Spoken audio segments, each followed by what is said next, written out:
Hello, everybody, and welcome back to the next episode of the What Topic Podcast with your hosts, Josh Deakin at Mr. Josh Deakin.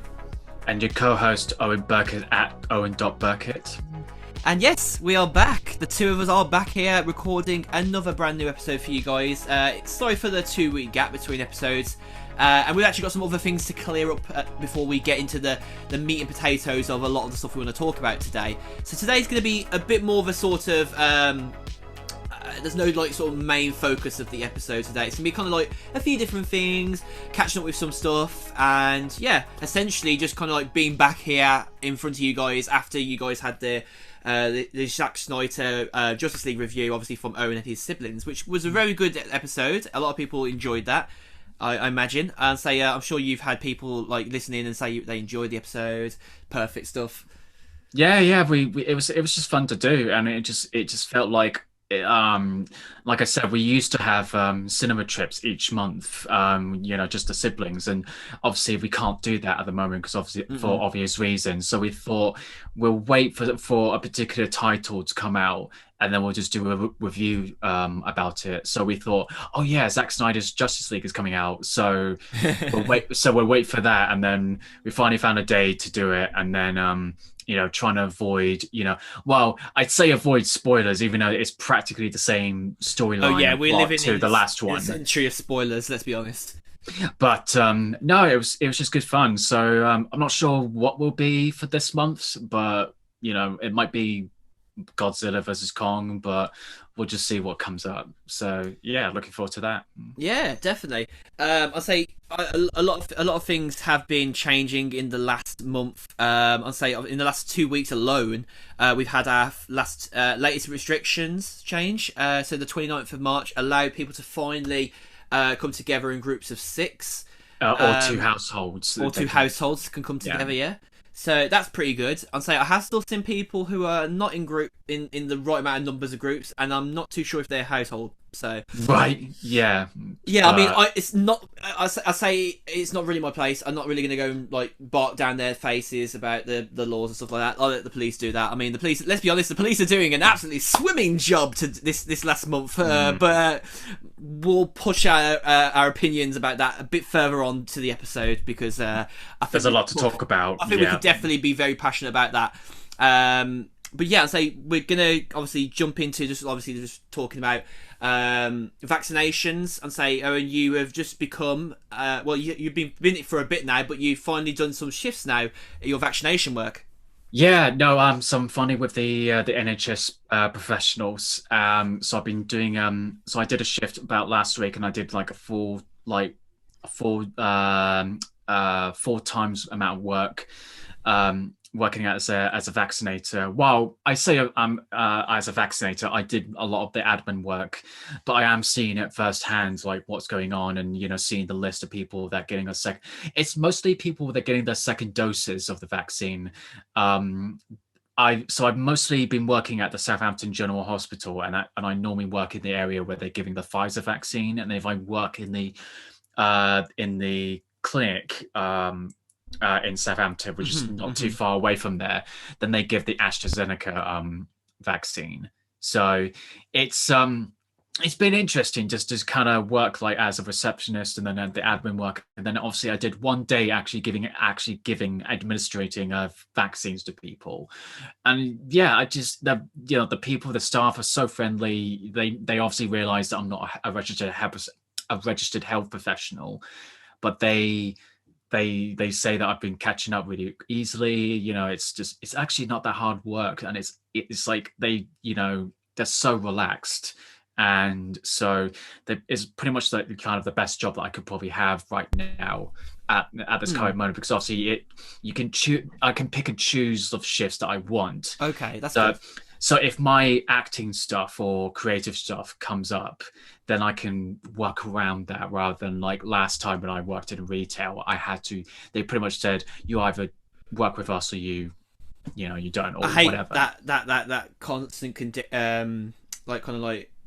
what's the word for it? Like just that compromise. Compromise and that rejection of like that you can't do anything else with your life kind of thing. It's like you either work with us or you just give up your dreams or just whatever. And you kind of like, well, I'm gonna make the easy choice. I'm gonna just do what I want to do.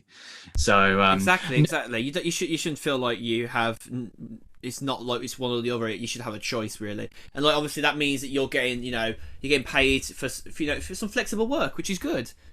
yeah. So it's like it's decent money, and obviously the next couple of weeks are fully booked, so I'm gonna be having a lot more free time at the moment. But it's something I'm actually doing, something I'm actually proud of, and I'm being part of the solution rather than the problem, as it were. Exactly. And I get to speak to nurses firsthand and just check out what is going on and how they're feeling about the whole situation. And it's really useful to know that, because therefore that obviously don't want to pick people apart, but when people start talking about shit that they have no right to talk about, then at least I can say that I can legitimately say, well, I've had first-hand experience about this whole Oh, situation. exactly. Yeah.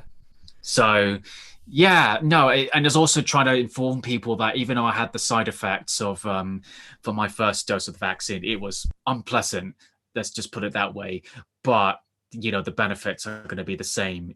At least I'm going to have an antibody in myself that is going to fight against this virus.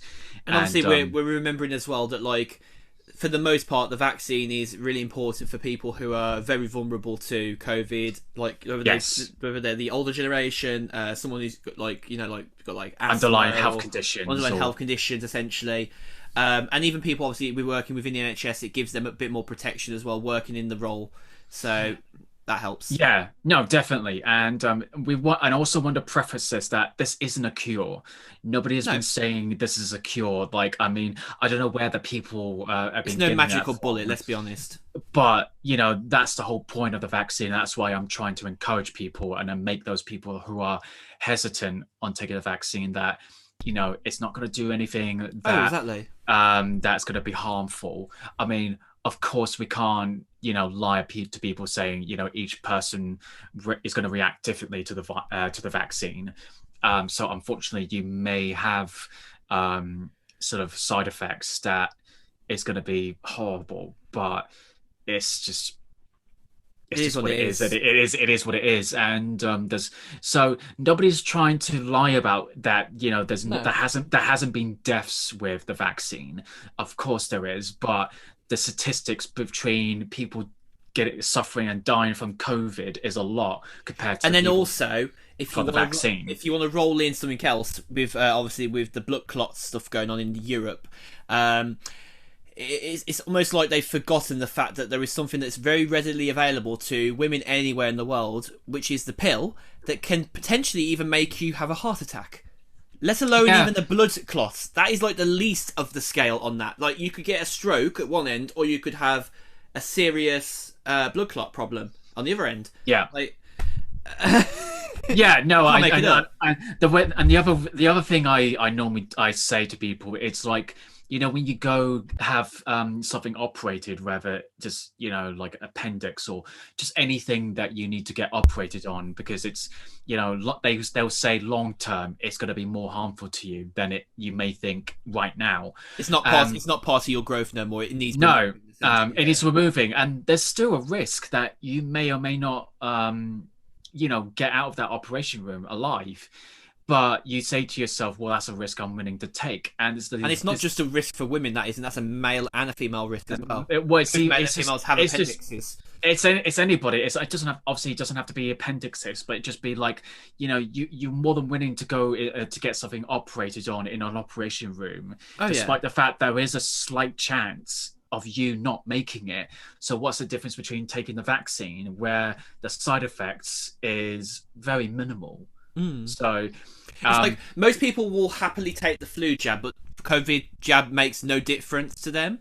No, and the Yes, it problem with should. that is they always say that, well, it takes 10 years to make the vaccine, and like, while that is true, but the couple factors is that this is the same virus family as the SARS virus. Hmm. So And the they've been fact that researching that for God knows how many years. they've been researching for that for so long. So the fact that they could go from that and then obviously make an antibody vaccine from that, was sped the whole thing really quickly.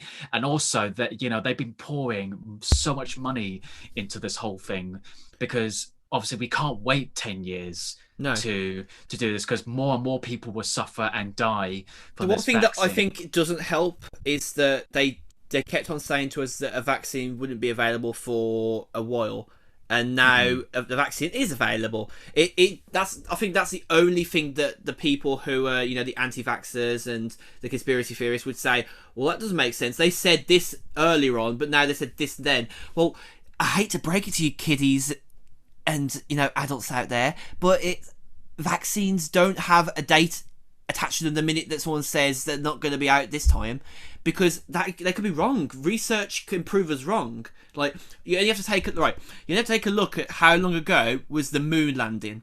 Yeah, that was the 60s. Right, let's be honest, it's quite close to the 70s because it was 1969, right? Late 60s, yeah. For a second there, I thought, is it 1969? I'm like, I'm trying to remember if that's right then. But you only have to take a look at the history of the tech that got them to the moon. Then you had, like, very limited computing capacity compared to today.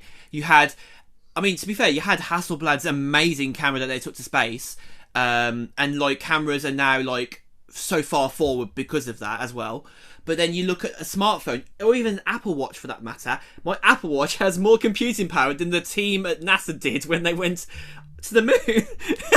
You can't make it up. So like, that tells you already that if technology can go from being, like what, how many years ago was it, like 50, 60, 70 years ago, within that time span, basically within that time span, I'm exaggerating the time a bit, but like, that's the time scale that tells you if that can happen back then, and this can happen, and all this technology going on right now can happen, why can't a vaccine happen sooner?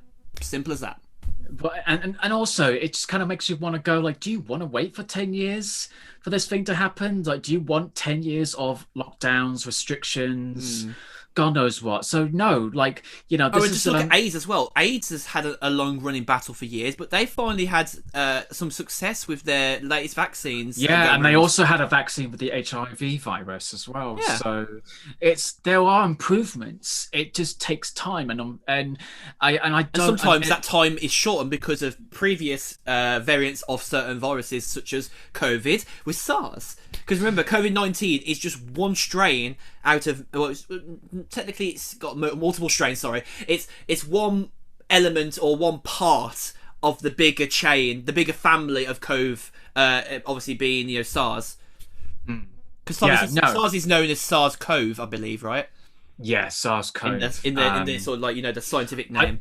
I don't know what the full scientific name, but it is SARS-CoV because it is part of the SARS like family sort of of the virus. But yeah, it's like the thing that I'm trying to do is like, one of my close friends, she's head of the sort of the trying to employ people to get vaccines out as much as possible. Oh, brilliant. And so obviously my job now is to inform people, and instead of telling people off about if they're going to be sharing about things about being masks being harmful to you or whatever information, instead of being aggressive about it, I try to be informative as possible, just to say, look, this. You don't want to write people off. You don't. No, because obviously nobody's going to listen to you if you got to be so right up your face about it.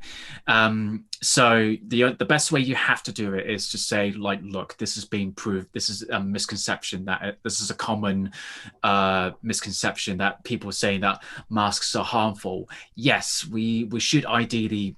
If you've got a disposable mask, then you need to change it every hour and a half. Or if you've got a reusable mask, you need to wash it every single time you use it. I mean, it's got better actually in the last year since we've had to wear masks. I mean, my masks I've got, they don't need cleaning for longer because the material is a lot more resistant. It can take on more before it needs cleans between washes. And I only have to, I've got two of those masks. I have to put put them in for washing every 4 days. So, and like when I'm not going out, I don't need to put it in.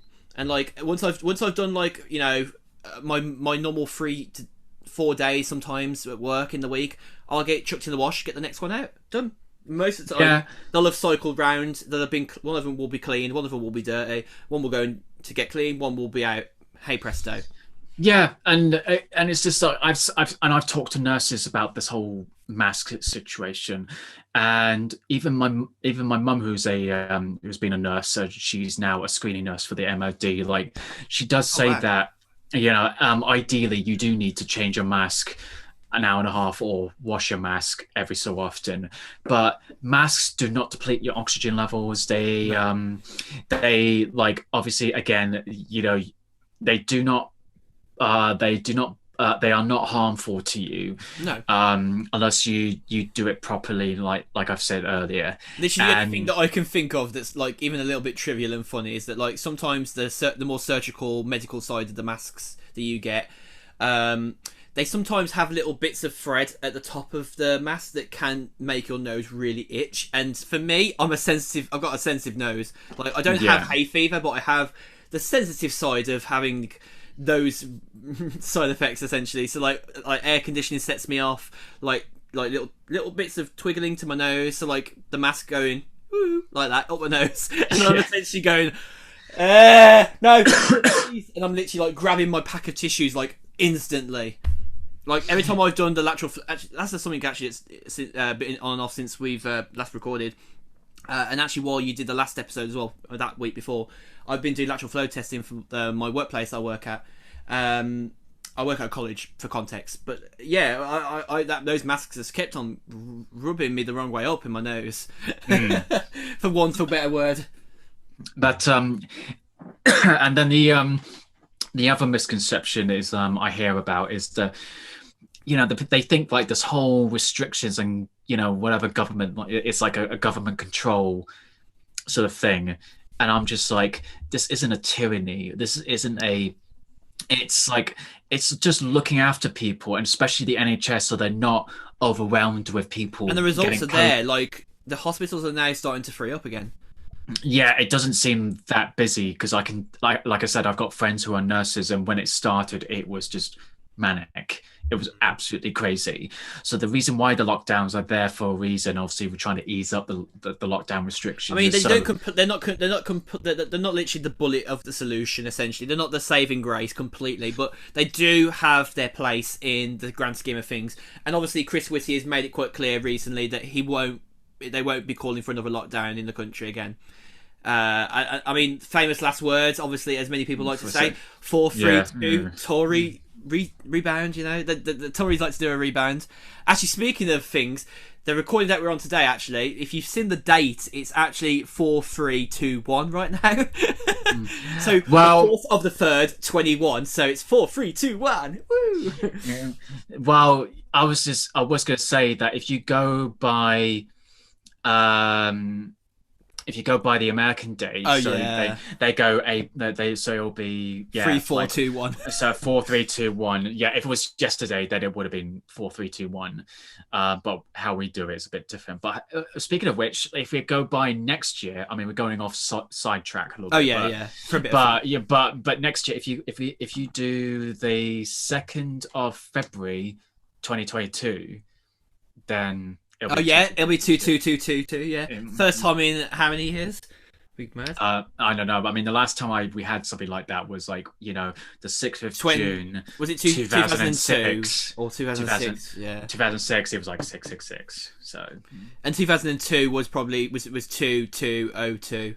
Well, close enough anyway. Something like that. But no, yeah. So, you know, working at the vaccination. Oh no, 02. There you go. It would have been 02. Yeah. Yes. 2nd of February, 02. Yeah, but no, like working at the vaccination team has really kind of given me a perspective. Like, getting first-hand experience and actually getting told like what they've been going through this whole time. Really had a more eye-opening experience than probably most of the general public will It have. has, and it just makes me feel a lot more trying to be more informative than aggressive, because obviously we've been living through such a divisive year, obviously with the Black Lives Matter, and then obviously with people that, with like the whole mask and social distancing thing, so, the only way I can do my job is just to inform people so they're not spreading misinformation. Oh yeah, yeah. Or, but then again, I'll be classed as part of the sheep. Oh, there's always the same people who think that's the case. But hey, that's that for you. But You but can't that's do that. much about it. So, You can only but the change thing so many about- people's opinion. the thing that I obviously would want to take away from that, like, that there is progress being made. Like, more and more people are, taking the vaccine, and And using their obviously, brains for research. and obviously, it has gone better. Obviously, there will be side effects going to be made, but however, the benefits are going to be the same. We're going to be, having antibodies from this thing, and the sooner we can do this, the sooner we can slowly get back to some sort of normalcy. So, Yeah, I mean, I was just in London yesterday. The first time I've been to London since last October, which is amazing. It was really good to go back. It was got to go and see the other half of the portrait mission page that I run, Sevi, and a fellow model friend as well, Amy. Honestly, like, just really, really, really happy to be back and doing what I love doing. Not just in my home city, my home region of the Midlands, and just basically just being able to move, feeling a bit more relaxed. Like there was a decent amount of people on my carriage on the train there and back, but they were spaced out, social distance. I didn't feel uncomfortable. I felt really comfortable. Like I was wearing my mask was actually probably the most comfortable I've actually been in since I've been going, further distance travelling. The only caveat I'd probably say is the tube. The tube can be a bit of a sweaty affair, so it's best to keep a pair of tissues on you when you need. yeah, unfortunately, when it gets to warmer climates, like they can get really warm. And that was probably the benefit, like when I came over to October, because obviously this was getting a bit chilly on the chilly side, but that was the benefit. Like you go from like outside on the platform on like Waterloo, you go down, you just feel that sort of heat. So Yeah. for me, it's like, oh my god, yes. But then Yes. when you get to the summer area, you're like, ugh.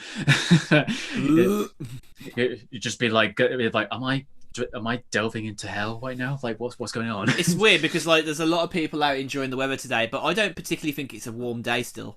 So It's still a bit like, even like, I'm obviously, for those who can't see what we're wearing right now, I'm wearing a hoodie and with a t-shirt and jeans and all that. and I'm the only person in the house right now. The rest of my family have gone out to do things today. I did my own stuff yesterday. I did 20,000 steps plus yesterday, close to 20. I think 21,000 yesterday actually. So I have whacked up the heating a little bit in the house because it is a bit chilly in our house. And I don't really want to keep wearing jumpers because like I love wearing jumpers, don't get me wrong, but like I want my arms to be a bit more free. Like I want to be able to feel the heat on the skin as opposed to another slapping of like material all over my arms. But I want to break free. Something else I actually wanted to mention, because it was obviously last episode was a completely movie reviewed episode, so it wasn't like anything else. Between that time, just before then and after then, we did get confirmation that Cineworld in the UK will be have made confirmed plans that they are going to be reopening in May. I believe just in time for some of the movies of that month. I think Godzilla, will be shown there as well. Yeah, so obviously the Odeon and I think the View are going to be doing the same. Like, to be honest, if one cinema chain is going to do it, then everywhere else is going to do it at the same time. And it does seem like it's looking pretty promising because Cineworld also own the chain in America, Regal Cinemas, and they've also confirmed that they'll be reopening in May as well. So it's, as we were saying, obviously back at the tail end of last year, and obviously was talking with my friend Krishna, who joined us on this episode, one of these episodes. We were very worried about the bleakness of the going forward with the cinemas, and also Yes. like obviously talking about like obviously No Time to Die being delayed again at that time. I mean, we since then, I think we already mentioned it probably. I think earlier on in the year again in like one of the episodes. I think maybe in February or January, but the obviously the date got pulled forward. It did, so it's no longer October. I think it's now the end of September, if I remember rightly. Yes, so No Time to Die has been pushed forward. So we're getting it a week early.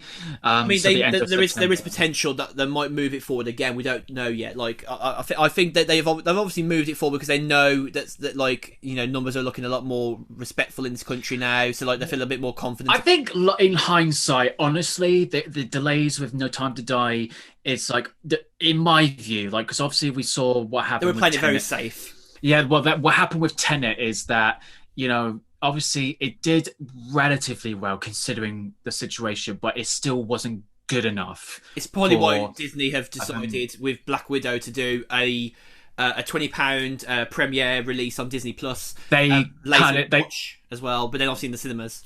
Yeah, well, they kind of did this. They're kind of doing the same thing with all the Warner Brothers films this year that they're Yes, releasing. they backpedaled on some of the stuff that they're still releasing on HBO Max in America, but they are going to do a cinema release again in a bit more of a capacity. And in the UK, obviously, they've confirmed that it'll be available digitally, but also available in the cinemas as well. So obviously, I know from some whisperings on some articles, and I've said to you, obviously, Owen, there has been speculation that HBO is looking to launch its Max service in the UK at some point in the near future. Okay.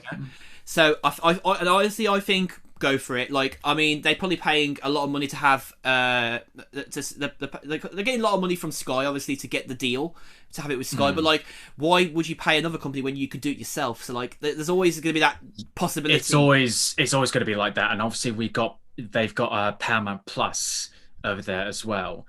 So I bet you all the studios, like Warner Brothers with HBO Max and Paramount with Paramount Plus, and Warner Brothers. Oh no, Warner Brothers HBO Max. Sorry, I mean, I know what you mean. with 20th Century Studios at Disney Plus and all these other places. So I wouldn't be surprised if I'm pretty sure Universal has a streaming service as well. But yeah, I mean, some of the films that are coming out that they have announced that they're going to come out on streaming. So the film like Nomadland, that's coming out on Disney Plus soon. That's going to be at the end of this month, I think. Fantastic. And then you got The Sound of Metal. That's going to be on VOD. I think that will be on Prime Video because it came out on Prime Video in America in December. And then you have there's a few others that yeah. Then you got Cruella, which I don't know they're going to be releasing in cinemas or that's going to be Disney Plus. So I'm not too sure about that one. But yeah, I mean, apart from Black Widow's coming out simultaneously in cinemas and Disney Plus for premiere access. Same thing they did with Raya and the Last Dragon. Oh, brilliant. There was another one, I'm pretty sure. Promising Young Woman. That's going to come out on Sky Cinema. Okay.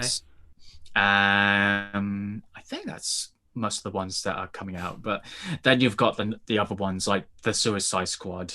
That's coming out on cinemas and HBO Max. And how are you feeling about that now? Because I know you've got like some particular feelings about it, haven't you? Yeah, I always thought that after watching Suicide Squad from 2016, I mean that's still amongst one of the worst comic book films I've seen. I just thought it was a total like garbage of a mess of just everything about it.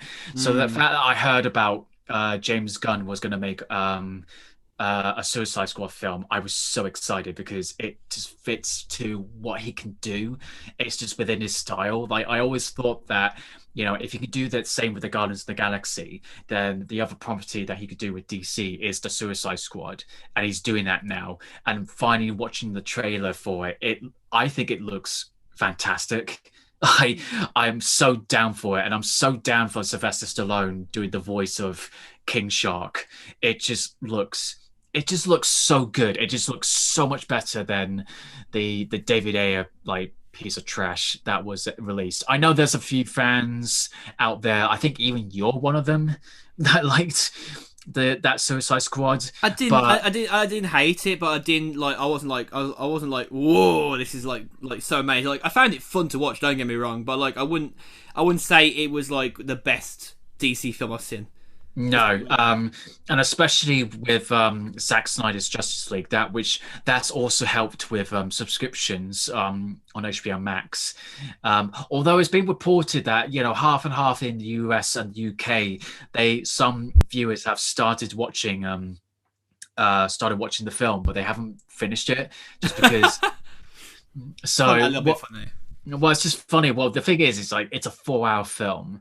And that's a lot of time. Well, you always thought that people can binge a series that's hours and hours on end, but when it comes to like a 4-hour solid film, then I don't know. I mean, I thought that I can kind of understand why people are like that, because like, and this is probably me personally saying this, but I do sometimes get a little bit, what's the word? Maybe not so much the words fidgety, but like I get like a little bit sort of like am I still sitting here like 2 hours in, and I'm like, is it nearly done yet, kind of thing. Like, I mean, let's be honest here, Endgame was quite a long movie, and like there could be at least, it's 3 hours. Yeah, there could be, you could definitely chop down, I think, about 20 minutes of the film probably by just speeding up some of the scenes a bit. I mean, cinema, I think it was either Cinema Sins or Cinema Wins that said that as well. Like, you could just kind of like go, okay, this scene here, chop about that much up. You don't need it to be this slow. It needs to be a bit more fast paced. Like, we understand the reason why they did it, but at the same time is money for people. Like, people are enjoying the film, but at the same time, they have a life to live. They can't be there for 3 hours, let alone 4 hours, sometimes. Yeah, no, exactly. I mean, I think it also depends on the film as well. Like, if it's going like a pace that you can go, okay, I can keep this going. Whereas with Zack Snyder's Justice League, there's a lot of moments where it's all about characters talking amongst each other, and it's not as a fast-paced action film. Yeah, you were saying that they could probably have chopped off about half an hour from that, I imagine. Well, that's just my preference. Like, and I think they could. Yeah. I mean, admittedly, when it got to the bit where it was like at the epilogue bit, and I thought, okay, we're at the end now, and I just looked how much we got left. I went, oh fucking hell, we got 20 minutes left. So, yeah, I mean, to be honest, like, I don't think cinema is going to go away anytime soon. I mean, early on in the pandemic, I was very, very worried about it. Very hesitant and had very... And the fact that, with Warner Brothers decided to release all the 2021 releases on HBO Max, I was a bit worried about that. I was sort of mixed about that. You could understand the benefits, but you could also understand that, like, it was a bit of a fob off to directors. I'm on the side of the filmmakers, where I think, if they made films specifically for the big screen, then I would be pretty pissed off if that, people are just gonna sit back on the couches and just watch it on their TVs. Where probably the reason why Disney have been very careful with their premiere releases. Like, obviously Black Widow is the first proper blockbuster movie that they're going to have on Premiere Access on Disney Plus, and also at the same time in the cinemas, like how Warner Brothers have done with HBO Max in the cinemas. But it really, I guess it really kind of like depends, because I'm sure that Marvel has had long discussions with their counterparts at Disney, and the two companies working together to, obviously they're all the same company, but like the divisions, you could say, have been like talking about whether this was going to happen or not, because the amount of times they felt like they had to put the movie on hold, put it on standby, waiting for the right date when it was safe. They did a lot less cancellations, obviously, than James Bond. Obviously, Dino Day. Tomorrow Never Dies. Tomorrow Never Dies. Excuse me. No Time to Die. No Time to Die. There's so many confusing names in my head there. There's a lot of dies in the James Bond title. So yeah. There is. But no, it's they constantly delayed No Time to Die. I remember when that was the first one that got delayed. Oh yeah, we spoke about it because I was on my way to go to my holiday, wasn't I? Yeah, and then I remembered when people were like, "Oh fucking hell!" Like that they're just being so over dramatic, and then more and more films started getting delayed. And COVID's got And worse. yeah, so no, Woo! well, I know, but we also you sent me a news article that there's another reason why it's been delayed is because they had to reshoot Oh for yes. the product placements. So So that was um part of the last one's delay. I think the last delay they made before the latest delay, which was so there was, obviously yeah. they re-delayed it again. I think at the end of the last summer, and then obviously the latest delay was right at the very end of this year, just gone. So yeah, that's pretty mad for you. If obviously switching gears, staying in the same realms of things, WandaVision concluded a few weeks ago. And Falcon and the Winter Soldier got started as well. We are currently, as of this week, 3 episodes in, and I won't obviously talk. I won't be talking about the 3rd episode today because Owen hasn't watched it yet. Come on, Owen, keep up. No, I'm joking. I'm trying to save lives here. God damn it! You've had a busy week. I can understand that. But yeah, I mean, like the ending for WandaVision. This is going to be spoilers. Sorry, guys. We could do spoiler free, but we'd be here all day, I think. So jumping into the meat and potatoes. Obviously, Agatha. My fucking god, she's badass. But also, like it's funny actually because I watched the assembled documentary about the making of WandaVision, which you haven't watched yet, Owen. But you can understand she had like a hero side at the start of the show, and then obviously she got revealed that she was the badass but also evil witch, Agatha, obviously.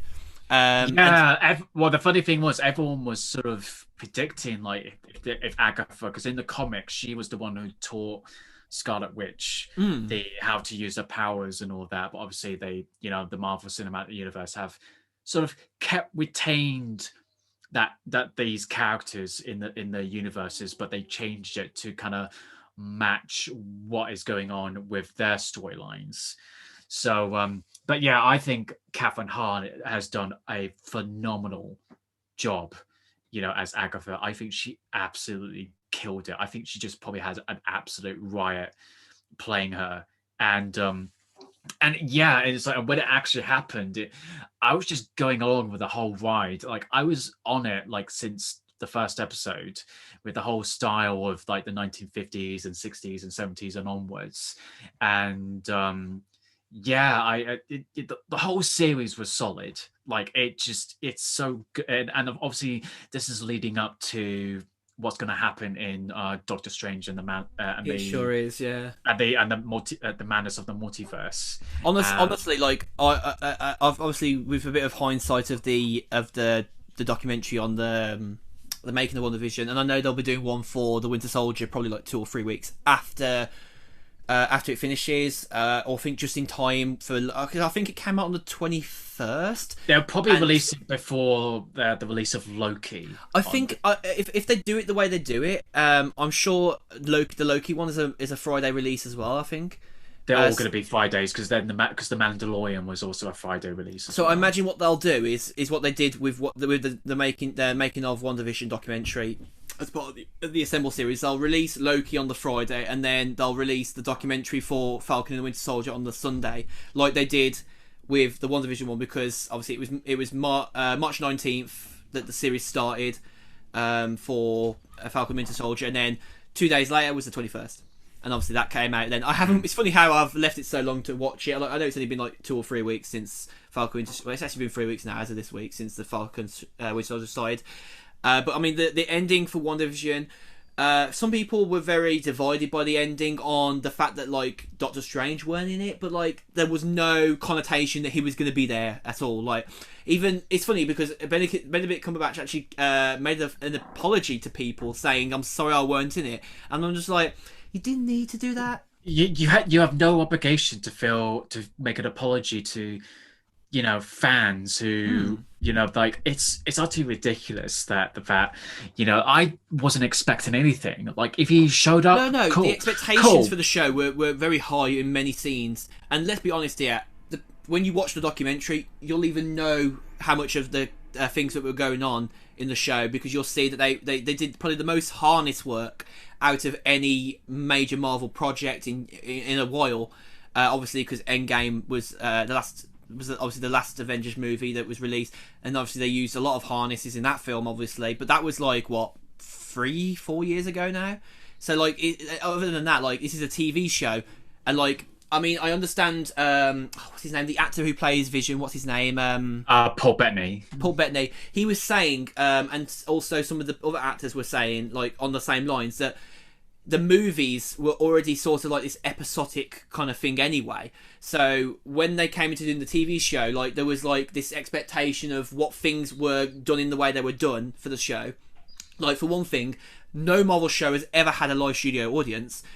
People probably didn't even know, unless you read the backstory information that was in articles before the show released or during the show, or even if you watch a documentary, you'll know that they had a live studio audience, and all of the first few episodes that were obviously in the 4:3 format and black and white were filmed in front of a live studio audience, which is amazing. Like, the actor... that's a detail you would never expected. No, you wouldn't have expected that. Far. I mean, Paul Bettany absolutely loved it. Like, he said, he's got one of those sort of like attitudes to things that, like, once you get past the first like few minutes of or the first hour of doing something like that, or the first episodes, like, you really like adopt the love for it really quickly, and like you jump into the character so much. Like, I mean, there was obviously talking about the CGI that they did in the show. It's like, obviously, for those who've not read into the stuff, or you've watched, like, you know, like videos from like Looper or Watch Mojo, who have done, like, you know, deeper dives into this stuff,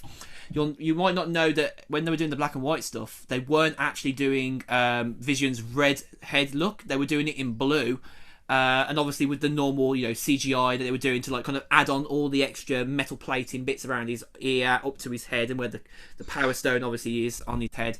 Admittedly, that looked a bit weird, because obviously they added all the bits and pieces for the films. So when I saw him like behind the scenes stuff, like, it was just picturing him. It does look weird. He looks like a blue man. Yeah, it was like, well, it was just like, even with the red face on, like, you just got all these tracking dots on his face, and then you got his ears, and then everything. I was like, that's so weird. But then I think the reason probably why they decided not to go for the full look, even into the later episodes, I think is probably because of the fact that, like, the TV show ones take longer to film, because you're doing so many. You do that. Obviously, they did 9 episodes, so that's if you minus the time that a normal TV show runs for, like, you know, 45 to 50 minutes. The episode, obviously, WandaVision, they released 2 episodes back to back at the start, just to get people started. Whereas with the Falcon and the Winter Soldier, it was a full 49 to 59 minute episode. Depending on how, I think the latest episode is 52 minutes actually, so like, it's nearly an hour long. Like, those episodes, they can stand separately for the first releases, and there's only 6 of those as well, compared to WandaVision's 9. And obviously with WandaVision, they're only like 20 to 30 to even 40 minutes if you cut all the credits and stuff like that back out. Like, it's like 10 minutes difference at least. Well, what I like about so far with the WandaVision and the Falcon and Winter Soldier, that there's only one director doing these. So the creative visions behind them is quite singular. So it helps to keep some consistency throughout. Not to say that any other series can't have multiple directors, but I think but it sort of helps with, I mean, obviously with the Falcon and the Winter Soldier, you got Carrie Scogland, who she's done quite a number of stuff.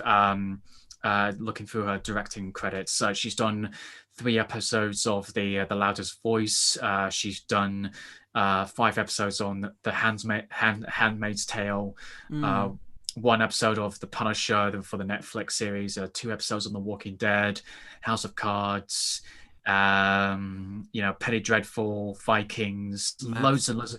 So she's done like she's very accomplished in that. And I honestly, I really enjoyed the documentary. With Matt, obviously with WandaVision, obviously like Matt Schuckman talking about how they was going to do the show.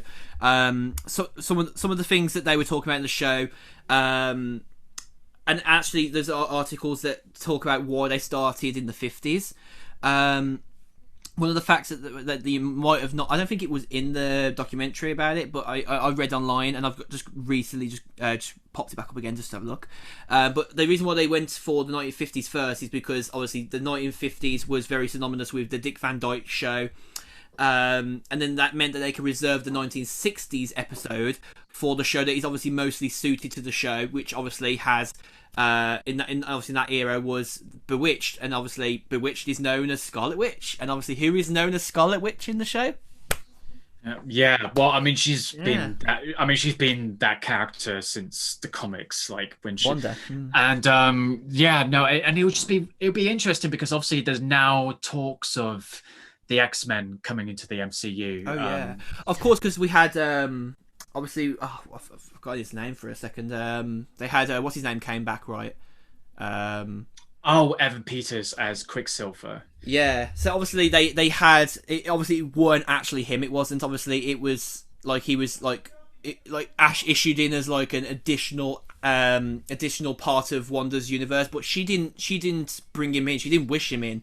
It was spoiler. It was Agatha. It was Agatha, obviously.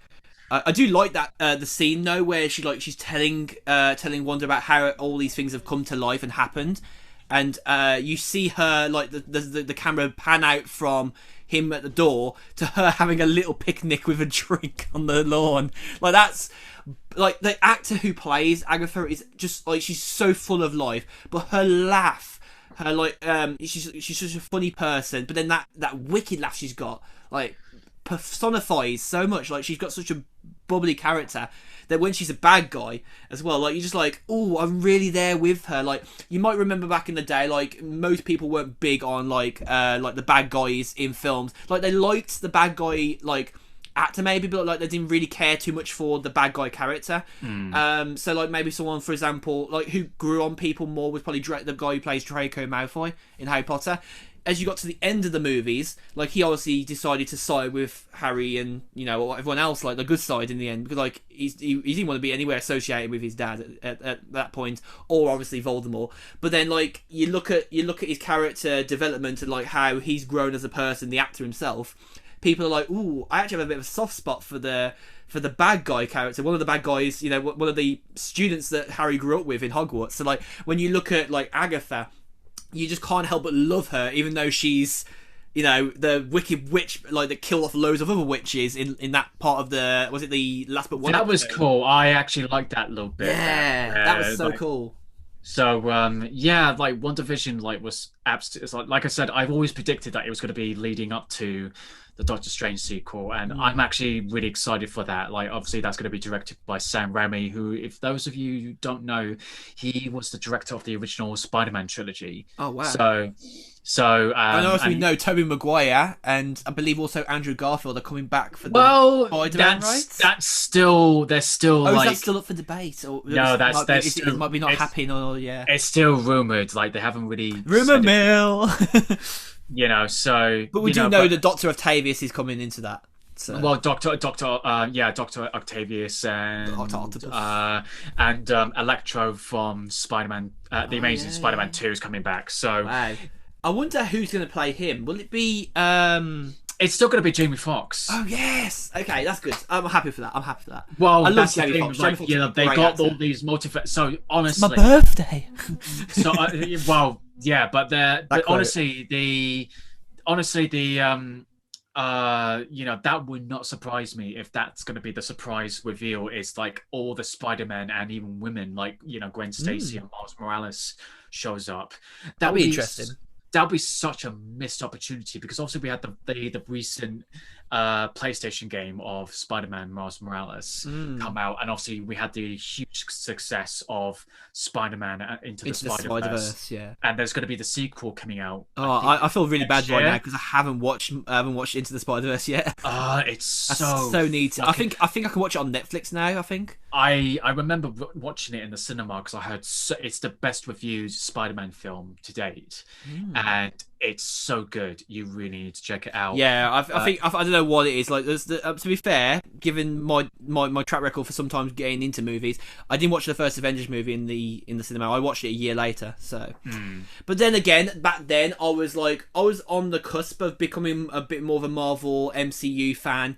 I obviously was very into the Spider-Man movies when I was a kid. Like Spider-Man, if I'm being honest, Spider-Man was probably my more sort of legacy hero that I really enjoyed in the very back early era of the Marvel movies, as Marvel was coming into the forefront of the movies, and obviously you had Marvel taking no longer a backseat in the movie making as much to say like Sony, you can do this, you can have the IP to Spider-Man, etc.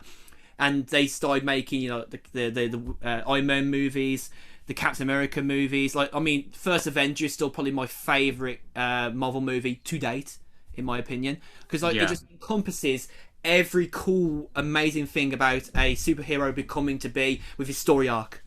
Yeah. Well, the fact was so many people did not believe, like, obviously before the Marvel Cinematic Universe became a thing, they never thought that they would ever see an Avengers movie in their lifetime, and the fact that they did it like first time round, like, that's a phenomenal job. I mean, less be said about Joss Whedon, the better. But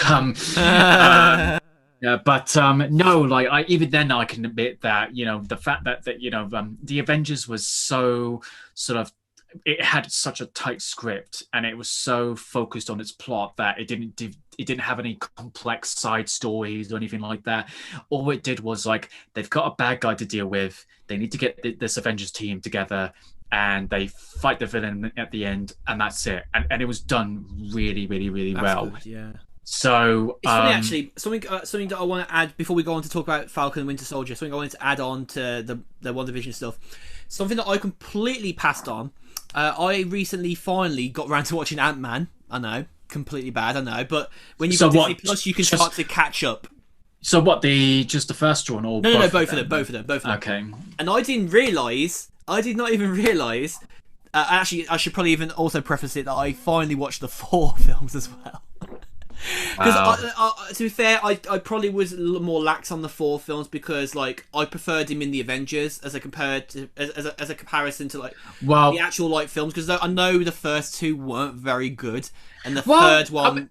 Actually, no, maybe the first one was better than the second one, and the third one. I was gonna say the first one's not bad, but I found it odd with the directional choice to make some of the camera angles like sort of tilted. Oh yeah.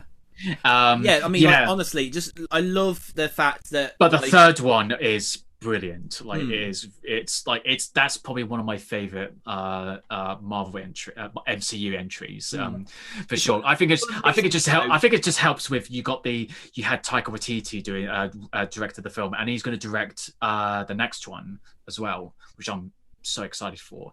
Honestly, the reason why I bring those movies up is because there was 2 actors in both those movies, separately, not both together in the same movies. That were, I think you know what you're talking about. Yeah, Jimmy Woo, obviously, and the other lady, I forget her name. She was not. I don't think she was press in the 4th film, but like she was a scientific researcher that was about. I know the actress' name is Kat Dennings. Darcy Lewis. Lewis, and then obviously Jimmy Woo, obviously lovely actor, lovely man. He's Kevin. Kevin, I think his name is. I just had it. Randall Park. That's Randall Park. Yeah, but he's obviously Jimmy Woo in the show.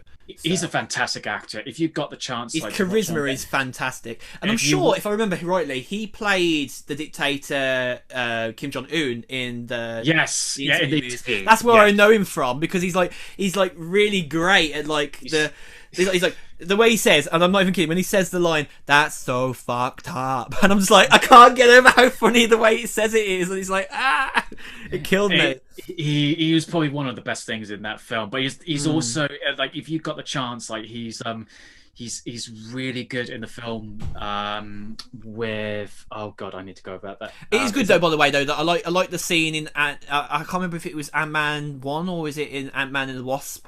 The scene where he's like telling the kid about what Ant-Man's done to a building basically like breaking the Sokovia Accords, going, "I've done this to this building."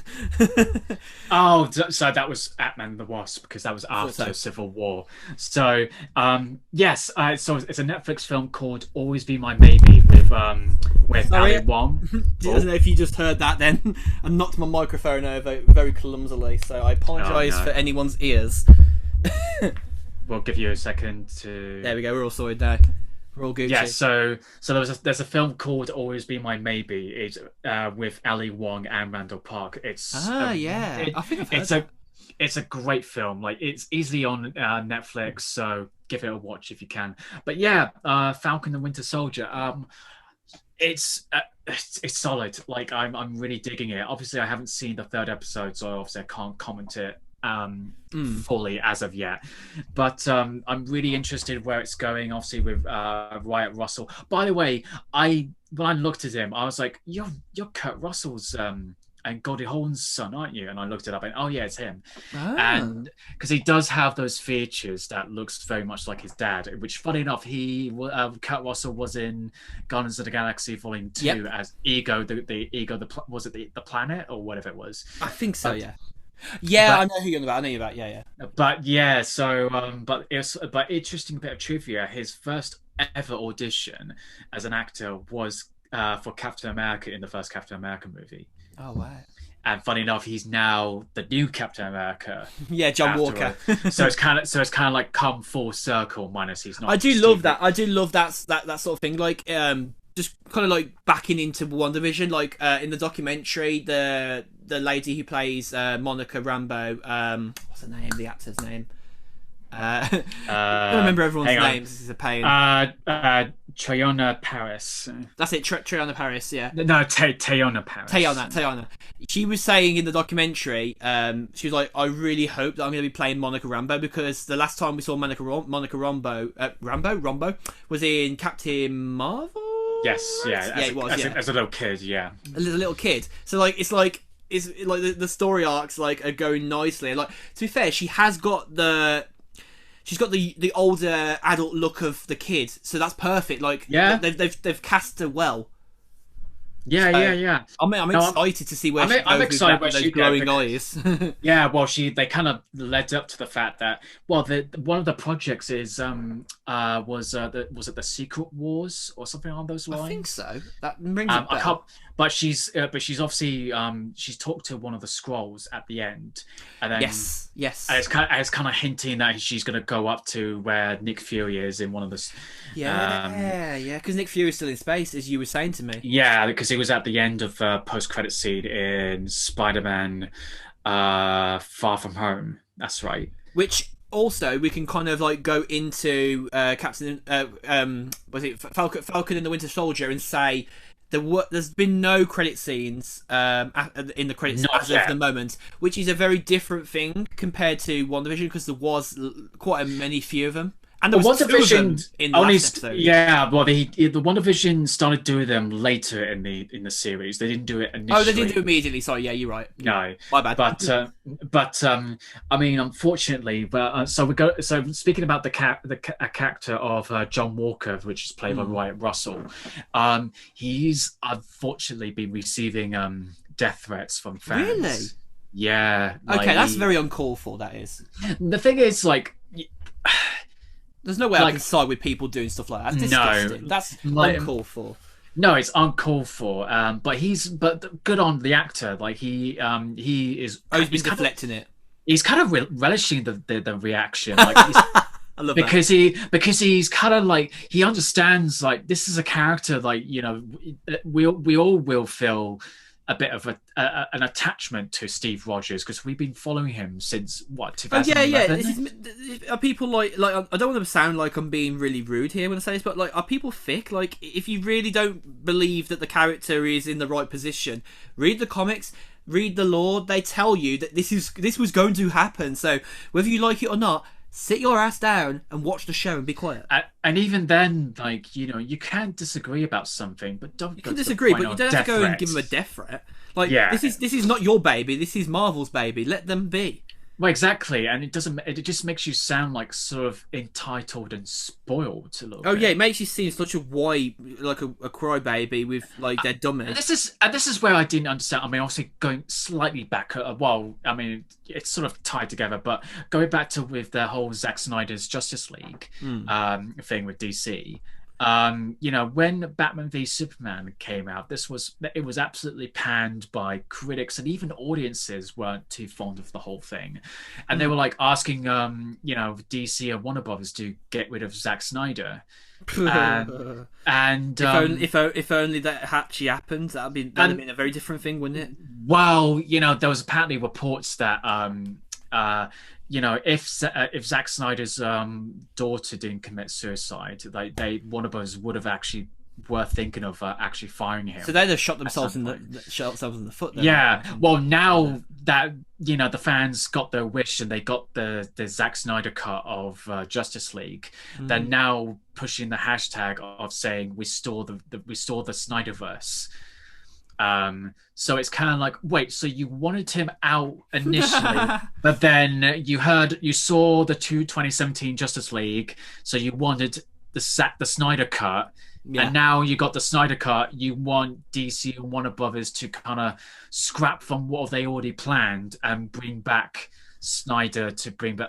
Yeah, it's just the whole Like I fandom, was.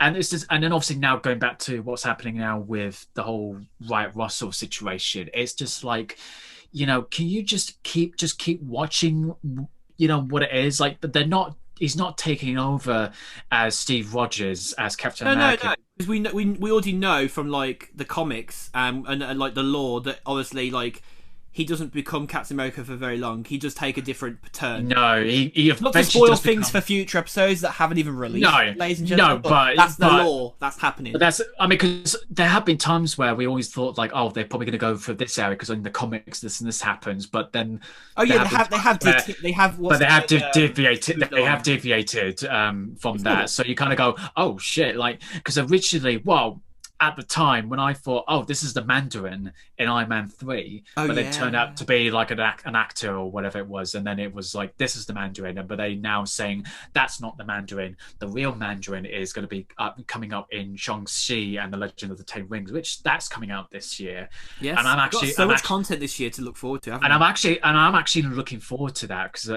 Mm. it's a Marvel character which I'm not even familiar with. And that was the same Yeah. reaction when I had with Guardians of the Galaxy. I had people asking me like, "Who are the Guardians of the Galaxy?" I went, "I don't know." Yeah, So Guardians of the Galaxy was probably like a bit of a wild card for some people because they didn't know the characters behind it that much. Like, and it's like, unless yeah, you was a comics person, you didn't know. because I knew who like Iron Man and what. Funny enough, a lot of people didn't know who Iron Man was. I'm like, are you kidding? There was a cartoon series with that. But Yeah, anyways, there was. You're right. You're right. I yeah. think I've seen that as well. So I was surprised when people like say they just didn't know who Iron Man was. I'm like, really? But anyways, so everyone knows. But anyways, people know who Captain America is, Hulk, Thor, all these people. But when it came to the Guardians of the Galaxy, I was kind of like, who? Oh.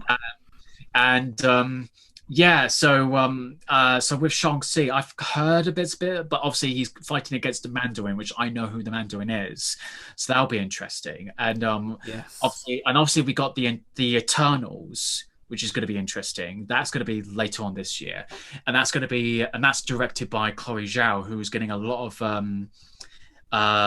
award recognition with her upcoming film Nomadland, which that's Yes. coming out on Disney Plus. And yeah, I'm just excited to what the Falcon and Winter, because we're now halfway Well, yeah, we're of halfway through the 6 episode series, and honestly, going on to that more so now, I am absolutely loving the long format episodes. Like, don't get me wrong, WandaVision had its time with the certain format timing that they had. It made it work better. Like, I came around to that understanding in the end because obviously through multiple conversations with Owen and reading the lore and reading the stuff, it made sense that they didn't rush the series in how long each episode was. But with the Falcon and Winter Soldier, the pace is actually very it's actually bliss. I love it. Like, the first episode absolutely pulled me straight into the camaraderie and also the sort of like hate and love relationship between Bucky and Sam. Like they're two very different people, but like when they worked well together, they work well together. Like in the first scene, one of the first few scenes where Sam is going on the mission and Bucky basically goes, right, I'm coming with you, I don't care. And like they're both chatting to each other on the plane, and obviously Sam was getting ready to jump out the plane with his Falcon wings on, everything, and then Bucky literally just like goes, yeah, right, I'm coming straight after you, and he just jumps out of the plane. Like, I mean, not that high up in the air, but like high enough for most people, let's be frank. And he just like boosh on the ground, and he goes, and Sam goes, literally the line he goes, I got that on camera. I'm like, you little ass, but you are fucking funny, because that worked. So like the camaraderie just rolls so well. Like it's not cringe at all. It's just like, you can tell they've been great friends for a while, and then there's been like a fracture because of the thing that really got me is like they're in the plane and they're doing the whole thing where they're kind of measuring up to like how much of a good friend they are to Steve Rogers. And there's always a bit where Bucky just goes, well, I've known him longer, and he always comes up with a plan, and you can just see Sam just looking at him go, well, yeah, fuck you, and then just jumps out. So I must say though, the first scene in the movie, that's how much I think it looks like. It looks like a movie. Well, that's the thing I want to 21 by 9 on. The production on both WandaVision and Falcon and the Winter Soldier is phenomenal. Like this is expensive, and you just kind of look at it going, dude, like, if you're putting so much money onto these TV series, like you're gonna make people going, why do we need to leave our homes to go see the movies? Like we might as well just watch it back at, the CGI in these things. It's just like it's movie quality. But I'll tell you something though. Like one of the things that makes those two shows very much different. Like they're very much polar opposites, but they're very much still part of the Marvel universe. This MCU, is that you've got that amazing like back arcing of who Sam is and who Bucky is. Like I'm not gonna lie, wasn't a big fan of Bucky in the Winter Soldier movie with the long ass curls. Like it didn't really look good on him. I like him with a short hair look now. He's got a very chiseled like appearance that like definitely puts you on edge when you look at him very serious, but then when he cracks a smile, like he feels like just like your everyday lad again. Like he's there for a good time. You see him in the earlier scenes I think it was either the first or the second episode. It might be the first one, where he's with the I think it's the Japanese bloke who's obviously gone through a lot of heart-wrenching problems, because as we find out, spoiler, he kills the son at some point. Yeah, because the son wasn't like, if only the son wasn't at that area when he was killing all these people at the hotel, that he could have lived. But obviously, because back then he was still the Winter Soldier, and the thing that got me was like he tells this tells the woman working at the sushi place that he's saying, how old are you? And he flat out says, I'm 106. Yeah. And the way she's like, oh yeah, right, yeah, right, and he goes, no, I'm serious. I mean, well, he's probably going, well, technically I'm still like in my 30s, but if we were to go by size, I'm 30, but I've actually been on ice for some of those years. But if it's like, if we're gonna go by when I was born to now, yeah, I'm 106. So mad, isn't it? And the thing that got me is actually the second episode, where you find out there was another super soldier with Isaiah Bradley. Yeah, that's the girl with the curly ginger hair and the freckles, right? No, that's not her. I'm talking about the African American super soldier who sorry, the house. Yeah. Oh yes, sorry. I'm so far forward. I'm thinking about the, obviously, because she's the leader. She's the leader of the. Well, that's the thing. Red Like Hand that movement. The group. What is it called? The No Border Movement or whatever. No Border Movement. It's a Red Hand. Yeah, the red hand print, but yeah, they are super soldiers because they are very strong and so on and so forth. Which I won't break too much detail of it, because obviously Owen hasn't watched this yet. But this episode does tell you obviously about how they came to get their powers. But like that's all I can really say, because I think it actually lends to the conversation anyway, just knowing that little bit of detail. But it doesn't ruin the episode by any means. You're gonna have a great time watching it. For those of you who've watched it already at this point, you can definitely like be on that same page with me when you hear that. Yeah, but I really liked the whole Isaiah Bradley character. That the fact that he was also a super soldier, but he was treated differently just because he was black. And both Hydra and even the Oh ally, yes, I know who you're on about now. Sorry, I got myself confused between characters. and he's actually based on an actual Marvel character in the comics. That it was a very controversial comic because it was pretty much saying that it was basically talking about racial division and prejudice and Marvel's had a bit of a darker past. It has, and it pretty much saying that like he was also another super soldier like Captain America, like Steve Rogers, but because he was black, he wasn't given the same amount of respect. He was just treated like a guinea pig and this and that. And it's basically saying that even though these MCU movies are sort of lighthearted and more fun, I suppose, but they do have very serious undertones about these sort of things, and I really appreciated that. I really do appreciate the fact that like it's not even just the fact that they have to do it in a film. They've done it in a TV show, which isn't going to be watched by. It's going to be watched by a lot more people than normal TV shows that you watch on your local TV stations in your country, like BBC One and that. Like you get like you got like your 8 to 9 to 10 million people watching it, and like you get your after watcher people. But you can imagine that every episode of like WandaVision and the Falcon, the Winter Soldier, Loki, all the other shows that are coming up this year, they're going to get in the tens of millions of people watching them on day one for most of those episodes as well. So you can kind of understand that like they have really positioned this storytelling perfectly, and to also put a light on it's not all about white actors. It's about diversity and equality in the shows as well. It's about representation, and obviously representation. And that's something that I think with DC, they're sort of like already there with Wonder Woman, and obviously with Jason Momoa being half Hawaiian, half American as Aquaman and all of that, which I really appreciate. But also I think they need to, if they're going to bring another character in, obviously they're going to bring Black Adam with The Rock and everything. But I seriously think that if they're going to bring another person of color as a character in the DC universe, they need to bring in Jon Stewart as the new Green Lantern. And with Marvel, they've been doing that anyways. They've had like Anthony Mackie as the Falcon, and Don Cheadle as War Machine, and so I'm not, and you just got so much diversity with the show, so that appeals to a lot more of a wider demographic, and the fact is that obviously back then 10, 20 years ago, comic book movies were mostly a male demographic thing, whereas now there's been more successful female-led superheroes that both men and women are being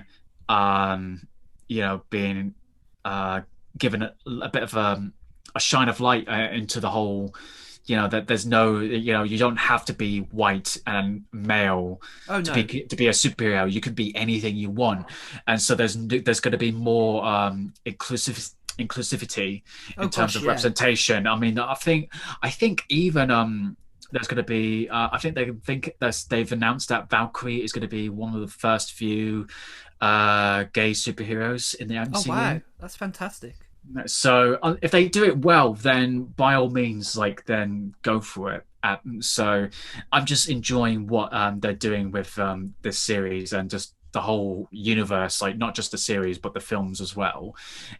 So when they brought in the whole character of Isaiah Bradley, and when I read up the sort of history, the comic book history about it, I really appreciated that, because it just adds a whole new layer that they're not afraid to tackle in the series. So something that not a lot of people probably know. I mean, it depends how many people are like into your wrestling. So you'll know about Dave Bautista obviously being in the MCU since Guardians of the Galaxy, but a lot of people don't actually know that. Probably don't mainly know that his family are very much well, say very much they were Filipino immigrants. So like he had a very I guess not an easy upbringing because he lived in suburbs in Virginia. So like he went from strength to strength throughout the years, and he's able to really kind of show off his persona, his comedy. Because obviously, when you're a wrestler, like it's all about the aggression, it's all about like the putting on the show and stuff like that. But like when he's in the MCU, I honestly think in Guardians of the Galaxy, I think he's probably one of my favorite, Loki, one of my favorite characters, because he brings such a charismatic and funny, and you know, obviously he adds a lot of like kind of like, oh, he's a bit of a stupid character, like his character that he plays sometimes in some places, but like it really shines through, and it's nice because I think that he, as we both, I think we probably both agree on this, and my friend Krishna, who's been on the podcast before, will agree on the fact that he didn't really get enough screen time in Spectre, James Bond.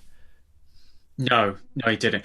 Well, he was supposed to be the sort of like the Jaws slash Odd Job sort of character, and it fell a bit short because like the bit that kind of like it was funny, don't get me wrong, but it was also like fuck off, really, is when obviously Daniel Craig playing James Bond attaches the rope to him, and the barrels obviously are flying out of the carriage on the train, and he's just like fuck, and he's gone. That's it. Like, it was a bit lame, but it was a bit funny at the same time. I'm a bit mixed with that film, to be honest. I'm like, yeah, Spectre or Skyfall. It'd be Skyfall for me every day. Spectre was a good film, don't get me wrong. Christoph Waltz, I feel like he got wronged as well quite a lot in that film. Like I think, yes, I mean, obviously he will be in No Time to Die, which is, I'm excited to see him return in that, because honestly, Christoph Waltz, probably one of my top 10 favourite actors ever, because he's in such a bevy of films, and he's got such a calibre about him. But obviously, not to go off on a tangent too much about that. But like, yeah, as you were saying, like the representation of the of different groups, you know, whether they're, you know, lesbian or gay, or they're even, you know, male, female, or transgender, stuff like that as well. And then obviously, you know, having more younger actors as well, like Miss Marvel, which will come out later in the year, I believe, is going to have one of the youngest female actors, I think. And then you got Oscar Isaac as Moon Knight as well, who he's part Cuban or South American, I think. So, So the thing is, I'm just so excited what, you know, the MCU is coming up, and also in the Star Wars side of things, we got a couple of series coming up with the Obi-Wan Kenobi series, which I'm really excited for. Like, honestly, There's so many different Marvel and Lucasfilm projects that are coming out from under the umbrella of Disney in the next year or two, or 3-4 years. Like, we've already seen like the big sort of like arc of the next movies that are coming out, like when the next Black Panther's coming out, etc. We've got quite a bevy of things coming our way. Like, there's so much to talk about. Probably spend an episode sometime maybe later in the year talking about like where we're at with all the shows and stuff. And obviously next episode, whether that's next week or the week after, we'll talk about this week's episode and next week's episode of the Falcon and the Winter Soldier, to kind of like, you know, round up where we're at up to date, because obviously we'll be basically on the cusp of the end of the series already, and it's come around so quick, obviously. But yeah, without like going too much into that more now, we can obviously we'll come back to that in the next episode or the episode after as well. We wanted to kind of just say this because we wanted to say it at the start of the episode, but I think we probably forgot to talk about it more so then, which is nothing against what we were talking about for the episodes that we wanted to do. We wanted to do episodes obviously touching light on obviously the assault against women in general, and obviously a lot of that has become big news in the last 4 weeks to a month and a half now. I'll say I see you ready to say something. Do you want to? Well, I was just going to say, you know, obviously this was, I mean, this is for a lot of women. This is nothing new to them. But with the recent events that happened to Sarah Everard, it sparked a whole, you know, conversation that it should have been had years ago. It would not even years, like decades. Decades, and definitely. and it's such a simple thing that, don't be an asshole. That's all it is asking you for you to do. It's like, if the person doesn't want to talk to you, or give you phone number or whatever, then You got the obviously cat calling stuff as well, following you people got you home, got yeah. I etc. mean, the amount of stories I've heard on the people I follow on Instagram is just shocking. It's nearly every single person, like friends, family, everyone. Yeah. The fact that they get followed, whether it's on foot or they're in their cars, or one story is like she was in a shop, or it's like a small shop, and the guy wanted to talk to her or grab her phone number or whatever. So and she was like, no, I need to get out of here. But then when she went to try to leave the shop, he blocked her way. And there's so many things that obviously, and even it's not just things that people do or say, it's just men are surrounded by other men that we objectify women, the way they look, or Oh yeah. other bits and pieces. So, and just because you're in that sort of environment doesn't mean you have to say that you have to accept it. And I'm gonna just be upfront about it. There's probably parts in years ago that I should have done something and I didn't, and I've done or said something that is I should have done. And I'm slow, and what I'm trying to do is learning and just wanting to try to be a better person. And just hearing these stories just makes me go like, oh shit, and the fact is that there's still a lot of men making the typical responses, going, well, not all men. And you're just going, well, gee, It's the like, same old argument with, not all lives matter, isn't it? yeah, it's All like over again. it is that same vein where it's like, when you talk about Black Lives Matter, they go, well, all lives matter. Like, they're not saying, they're not just excluding White Lives Matter. They're just saying that in order for all lives matter to, in order for us to say all lives matter, you can't be triggered by saying Black Lives Matter, and there's and also the thing about when you say like not all men, the women do know that not all men are horrible. Obviously, some of them are in relationships with men, or even married to men, or they have male family members, or so on and so forth. They just do not know which men they can't trust. Yeah. And that's the problem. We shouldn't be in this place anymore, should we? And obviously, we don't want to come across as mansplaining, but this is all information that we've been listening to what women have been saying, and this is the reason why we wanted to bring a guest on board, so we can give which we've not unfortunately been able to do. We wanted to give them this platform as a safe space, but also bring awareness to this issue.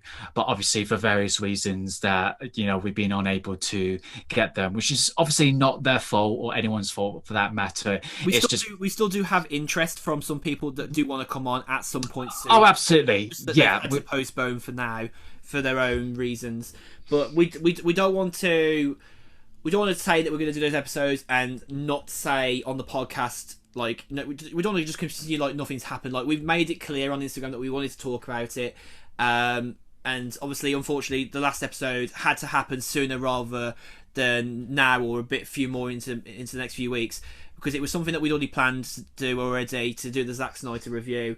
We basically just had to roll with it, like as any other podcast or even TV production or something like that. Like, the show must go on, unfortunately, and like, we'll come back to it. We will, because yes, it's topical and it's important right now, but it's always been important. So there's no pause on that. We can come back to it when we've got the people ready, that obviously the women that want to come on and talk about it. Yeah, of course. And and every day should be like, Black Lives Matter, or women's safety, exactly. And so on and so forth. So we're not meaning to jump on the bandwagon, or try to be part of the trend or anything like that, but we wanted to bring people on board just so that it's fresh in people's minds. But we now realize that we're going to do this regardless of when it happens, because obviously we need to remind people that women's safety is on the hands. Exactly. And obviously us men, we need to realize what the issue is. And yeah, definitely. It's just, it will happen. It's just when it's going to happen, that's something that's yet to be confirmed.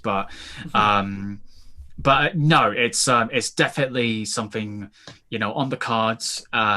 So we'll obviously, once we definitely got something 100% planned on that, then obviously we'll make you all aware when that's going to happen. But yeah, it's definitely an issue that needs to be brought up, because the fact that the women are still talking about it and being angry and frustrated and sick and tired of says it speaks volumes. Oh, And it definitely does. You 100% on that. And obviously, we don't want to be just talking our two selves. It makes sense. Obviously, we do need people who are women to come on to talk about this, because we're a man dominated podcast. There's no easy way to say that other than that. And like we by no means are we mansplaining. People know that we're not that kind of people. Like we're very much speaking out for the right change. But let's say Billy Bob, who's listening, or Sally, like I'm just picking names off my head here at the minute, but like people like that have never heard us before, never don't know who we are, could come in and listen and go, well, you're mansplaining. Like that's the beauty of opinion in this world, and the last thing we want to do is to be accused of that when our message is very much a pure one. So we want to make sure that we've got a very balanced episode where we've got somebody on that can talk about those things and isn't a guy. Let's just be putting it pretty bluntly. yeah, no, it's like we want to put like equal share on fairness on everyone's voices and thoughts and feelings about the situation. So, yeah, I mean, it's like there's a plethora of our female friends and family members that we could probably ask for. It's just up to them whether they feel comfortable, Exactly. coming forward about it. And we understand completely, there's safety involved, and there's, probably legalities that might be in a way, or whatever the reason is. So, yeah, there's no judgment here. There's no pressure if you don't want to come forward about it. So, yeah, yeah. So we wanted to make sure that we spoke about that. Obviously, we apologise for not really jumping into it first at the start of the episode. It does look like we've kind of like left it to the back, but for a reason when we haven't. It's obviously just because there's so much to talk about in this episode, and because we pushed the recording back another week again. You haven't had an episode for 2 weeks, and to talk about that sort of thing. Well, that's the thing. Like, obviously, this is not our full-time sort of dedication for it. This is just a side thing that to keep us busy, which I'm always up for. So we don't have a obligation to our viewers to what we need to do. We're gonna give you the content when we feel like it. So, but we are definitely saying, whenever we talk about any other issues about experiences with as being a woman or a person of color, or they're part of the LGBTQ community, we are very open to that. So whenever that's going to happen, we'll obviously let you know when it does happen. But yeah, I think that's a very wholesome point to end on. Definitely. Yeah. So yeah, I think that's probably where we could probably end it on, because, like I said, we're still in the midst of lockdown. I mean, in about on the 12th of April, a lot of non-essential businesses will be able to open, which I'm so excited for, because I need a freaking haircut so Tell me badly. about it. I'm so with that. Anyone who's seen my Instagram stories from earlier in the day on Sunday, the 4th of April, whenever you listen to this, basically, I put some behind the scenes from a shoot I did, as I say earlier in the podcast. I shot with my friend Amy in London yesterday.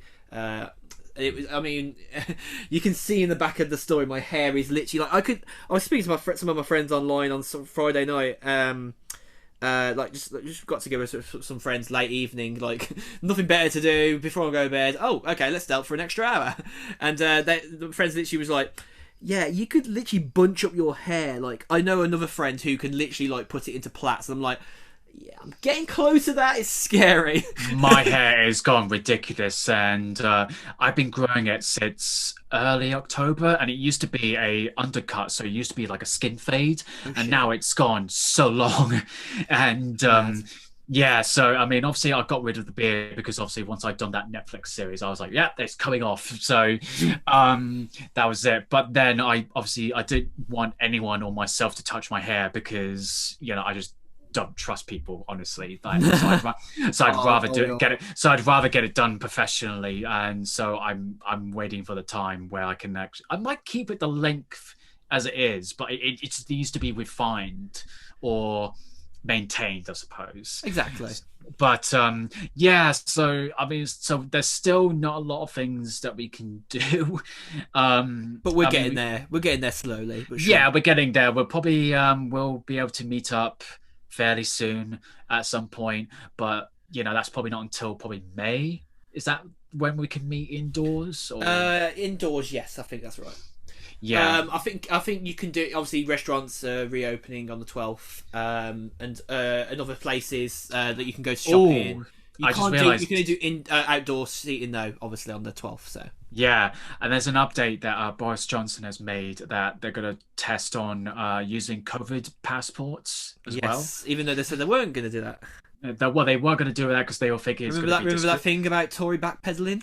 Yeah, exactly. They said it's going to be discriminatory and this and that.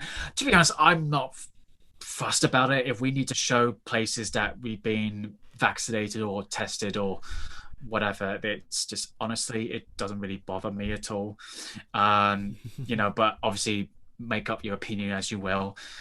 So it says here, apparently the list of places where COVID passports will be needed. This is provided by an Instagram account called UK Fact Check Politics. Yeah, so, I've followed them. They're quite great.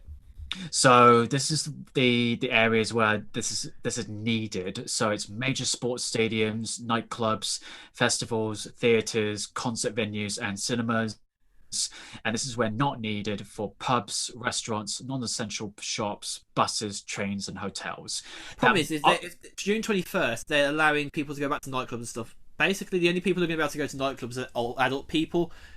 Older adults, and that's not going to happen. So I believe the vaccine passports are actually going to be introduced once everyone's had their vaccine. So yeah, I mean, to be honest, I'm a little bit wary about when the June 21st is going to happen because I still think it's going to happen. To be fair, I think at the moment it's not. I don't think it's a question of not happening or whether it's going to happen or not. I think it's just a question of like, how much are we going to trust a bunch of people who are intoxicated with alcohol and they're going to adhere to the guidelines? That's my concern. So, but only time will tell. But yeah, guys, thank you very much for joining us for this episode of the What Topic Podcast. Of course, we have been your hosts, as always, Josh Deakin at Miss Josh Deakin. And your co-host, Owen Burkett at Owen.Burkett. And yeah, until next time, take care of yourself, make sure you wear that mask and stay safe and have a good Easter. Yeah, it's Easter. I forgot that for a minute there. It's Easter weekend right now.